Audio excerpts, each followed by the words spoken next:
الحمد لله نحمده ونستعينه ونستغفره ونؤمن به ونتوكل عليه ونعوذ بالله من شرور أنفسنا ومن سيئات أعمالنا من يهد الله فلا مضل له ومن يضلل فلا هادي له نشهد أن لا إله إلا الله وحده لا شريك له ونشهد أن سيدنا ونبينا ومولانا محمدا عبده ورسوله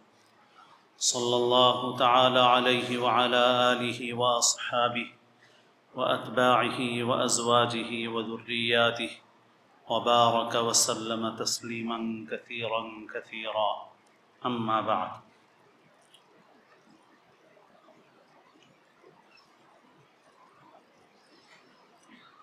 قابل احترام بزرگوں، عزیز دوستوں اور ساتھیوں، رمضان کا مبارک مہینہ قریب آ رہا ہے۔ اس مہینے میں اللہ تعالیٰ نے روزے فرض فرمائے ہیں اور تراویح کو ہمارے لیے مقرر فرمایا ہے۔ عام طور پر مسلمان رمضان کے اس مبارک مہینے میں ایک اور اہم فریضے کی طرف متوجہ ہوتے ہیں، اور وہ فریضہ زکوٰۃ ادا کرنے کا ہے۔ اگرچہ زکوٰۃ کی ادائیگی کا تعلق خاص رمضان سے نہیں ہے۔ زکوٰۃ کا حکم یہ ہے کہ جب کوئی انسان مالدار یعنی شریعت کی نظر میں صاحب نصاب بنتا ہے، تو جس تاریخ کو صاحب نصاب بنتا ہے، چاند کی تاریخ کے اعتبار سے اس کا 1 سال جب پورا ہو جاتا ہے تو اس کے ذمے زکوٰۃ کا ادا کرنا ضروری ہوتا ہے۔ کوئی محرم کی پہلی تاریخ کو شریعت کی نظر میں صاحب نصاب مالدار بنے، تو اگلے سال جب محرم کی پہلی تاریخ آئے گی اور سال بھری وہ صاحب نصاب رہا، اس سے نیچے نہیں گیا، تو اس کے پاس جتنا بھی مال رہتا ہے، بلکہ درمیان سال میں بھی جتنا مال اس کے پاس آیا ہے، اس پورے کے پورے مال کی زکوٰۃ اس کو ادا کرنا پڑتا ہے۔ جیسے اس سال کی یکم محرم کو اس کے پاس مثال کے طور پہ 2 لاکھ روپے تھے، اور آئندہ سال یکم محرم کی تاریخ آئی تو اس کے پاس 10 لاکھ روپے ہیں، تو اس کو پورے 10 لاکھ کی، اور سال بھر وہ 2 لاکھ سے، یا جو نصاب ہے وہ تو 2 لاکھ سے بھی بہت کم کا ہوتا ہے، میں نے مثال کے طور پہ یہ ان سے ذکر کی ہے۔ وہ نصاب سے نیچے کبھی نہیں گیا، البتہ نصاب کے اوپر ہی کمی زیادتی ہوتی رہی، مگر اگلے سال جب یکم محرم کی تاریخ آئی اس کے پاس 10 لاکھ روپے موجود ہیں، تو اس کو زیادہ پریشان ہونا نہیں ہے کہ یہ ابھی 1 مہینہ پہلے آئے، یہ سونا ابھی 1 مہینہ پہلے خریدا، بلکہ اس تاریخ کو جتنا ہے پورے کے پورے کی زکوٰۃ اس کو ادا کرنا ہے۔ تو زکوٰۃ کا اصل مسئلہ تو یہ ہے۔ رمضان کے مبارک مہینے میں اگر عام طور پر لوگوں کی اس طرف توجہ ہوتی ہے، اچھی بات ہے بہت، کہ یاد دہانی ہو جاتی ہے، ماحول رہتا ہے، اور سب متوجہ ہو کر کے زکوٰۃ ادا کرتے ہیں۔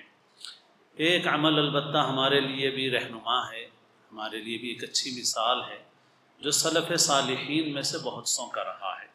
سلف صالحین میں سے بہت سوں کا معمول یہ رہا کہ وہ رمضان کے مبارک مہینے میں اپنے دل و دماغ اور اپنے اوقات کو فارغ کرنے کا اہتمام فرماتے۔ ہم لوگوں نے تو اسے بازاروں کا مہینہ کر دیا ہے، ہمارا دل دماغ تو بہت اس میں مشغول ہے، لیکن وہ لوگ بازاروں کے کام سے بھی فارغ رہتے تھے، یہاں تک کہ سلف صالحین رمضان کے مبارک مہینے کے آنے سے پہلے ہی زکوٰۃ کی ادائیگی سے بھی فارغ ہو جاتے تھے، اور رمضان میں جو کچھ خرچ کرنے کا ارادہ ہوتا اس کام کی بھی رمضان سے پہلے ہی تکمیل کر لیتے تھے۔ اب ایک بڑا سوال ہم لوگوں کے، ہمارے عام ذہنوں میں یہ پیدا ہوتا ہے کہ ہم رمضان کی فضیلت سنتے رہتے ہیں، اور جب رمضان سے پہلے خرچ کر دیا تو پھر ہمیں رمضان کی فضیلت کیسے ملے گی؟ تو سب سے بنیادی بات جو ہمیں سمجھنے کی ہے کہ اللہ تعالیٰ کی ذات بہت عطا فرمانے والی ہے، اس کے پاس وہ جس کو چاہتا ہے بے حساب دنیا میں بھی دیتا ہے، اور دنیا میں تو کچھ نہیں ہے، آخرت میں اجر و ثواب بے حساب عطا فرمائے گا۔ وہ اللہ تعالیٰ کے نزدیک اس کے خزانے میں کوئی کمی نہیں ہے۔ جو اس نیت سے رمضان سے پہلے خرچ کر دے تاکہ رمضان میں میرا دل دماغ بھی فارغ رہے اور ضرورت مندوں کی ضرورتیں پوری ہوں، اور وہ بھی اپنی عبادتوں میں مشغول رہیں، ان کو بھی دوسروں کی طرف متوجہ ہونے کی ضرورت پیش نہ آئے، مخلوق کی طرف متوجہ نہ ہو، نہ مالدار فقیر کی طرف، نہ فقیر مالدار کی طرف، بلکہ مالدار فقیر دونوں مل کر کے اللہ کی طرف، خالق کی طرف متوجہ ہو جائیں۔ جو اس نیت سے رمضان سے قبل ادا کرے گا انشاءاللہ اسے رمضان کا پورا ثواب ملے گا، بلکہ اللہ کی ذات سے امید ہے کہ اس سے بھی بڑھ کے اسے ثواب ملے گا۔ بہرحال چاہے رمضان سے پہلے ادا کریں یا رمضان میں ادا کریں، ہم زکوٰۃ کس طرح سے ادا کریں، اور زکوٰۃ ہو، صدقات ہو، خیرات ہو، انفاق جو ہمارے لیے ایک اہم عبادت ہے۔ اور اس موضوع پر کبھی کبھی گزارشات عرض بھی کی جاتی ہیں کہ اللہ تعالیٰ نے قرآن مجید میں اکثر و بیشتر چند جگہوں کے علاوہ باقی سبھی جگہوں پر اللہ تعالیٰ نے دو عبادتوں کو جوڑ کر ذکر فرمایا ہے، یقیمون الصلاۃ و یؤتون الزکاۃ، یا یقیمون الصلاۃ ومما رزقناہم ینفقون،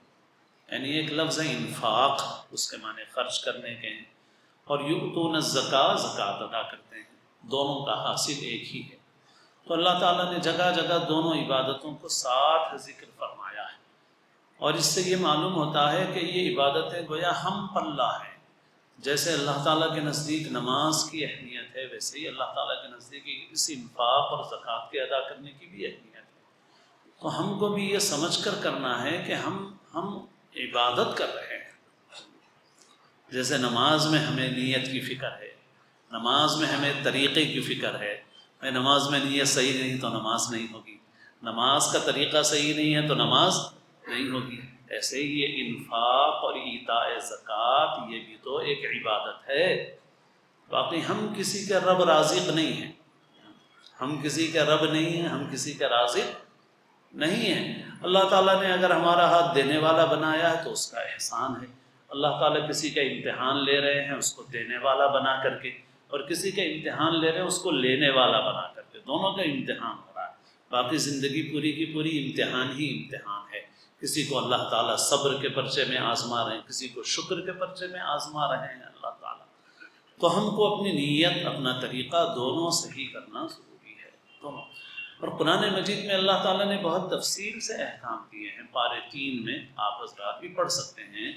سورہ بقرہ کا جو آخری حصہ ہوتا ہے پارے 3 کے اندر ہے۔ پارے 3 کے 1-2 رکوع کے بعد سے انفاق فی سبیل اللہ کے متعلق تفصیل کے ساتھ مضمون اللہ تعالیٰ نے ذکر فرمایا ہے، اور قرآن مجید میں اور جگہوں پر بھی ہے، وہاں کچھ تفصیل کے ساتھ ہے۔ اسے ہم پڑھیں، اللہ کے کلام کو پڑھیں، وہاں پر تاکید کی گئی ہے کہ ہمیں خرچ کس طرح سے کرنا چاہیے، دکھاوے کے لیے نہیں خرچ کرنا چاہیے، احسان نہیں جتانا چاہیے،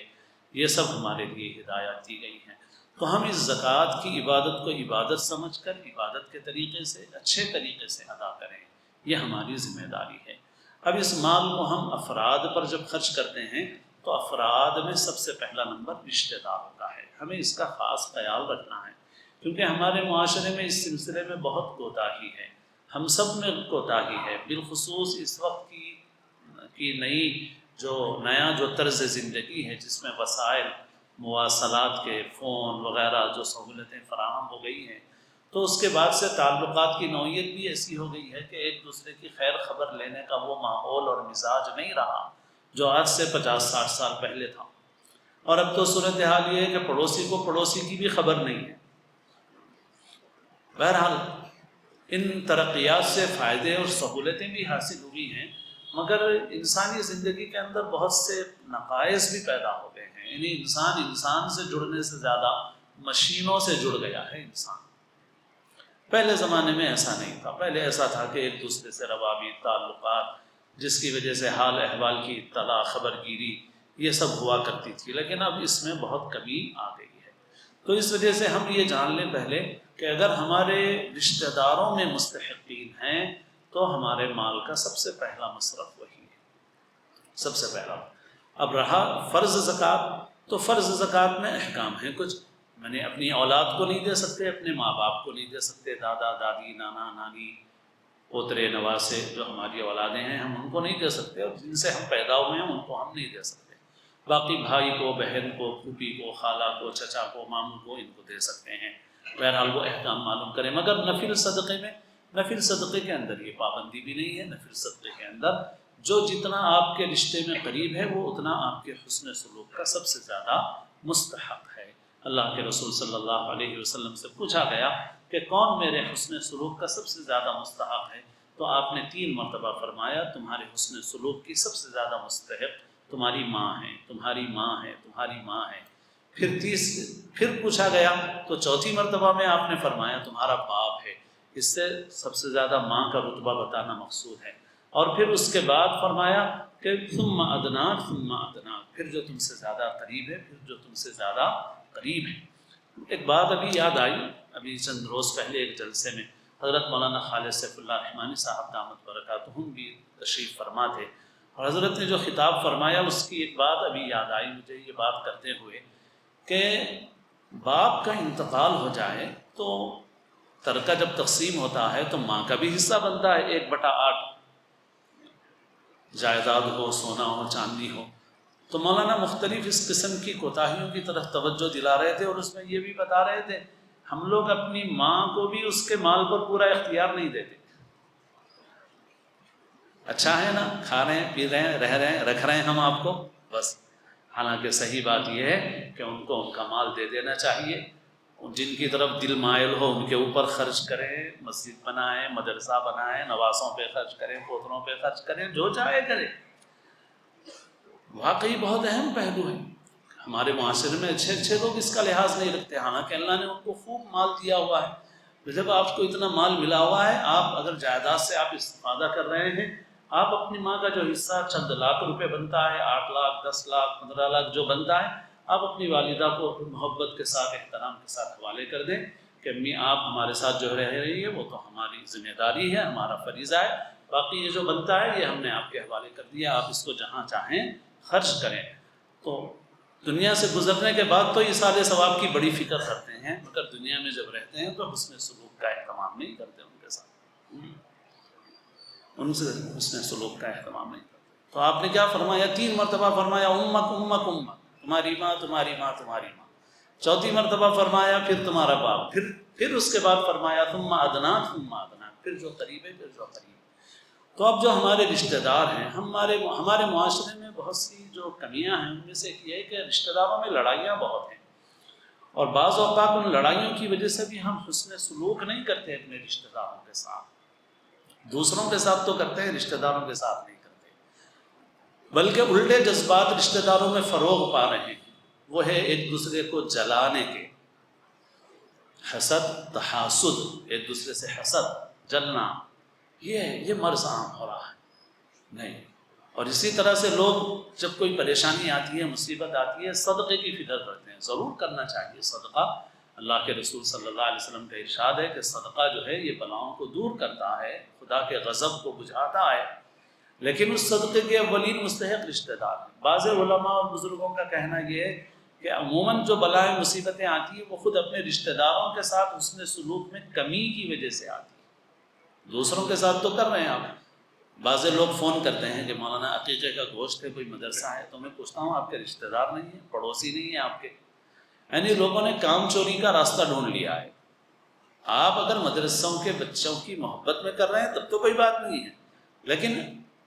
بسا اوقات ایسا نظر آتا ہے کہ یہ نہیں ہے، اصل میں ہم کچھ کرنا نہیں چاہتے، یہ لے جاؤ، پہنچاؤ کو، ان سے بات کرو، ان سے رابطہ کرو، لے جاؤ دو، یہ سب کام کریں گے۔ جو گھر میں پکانا ہے پکا کھا لیں گے، جو مدرسے کو دینا ہے مدرسے کو دے دیں گے۔ تو بھائی نہ رشتہ دار آپ کے ہیں ایسے، نہ پڑوسی ہیں آپ کے، تب تو آپ کہیں بھی دیجیے۔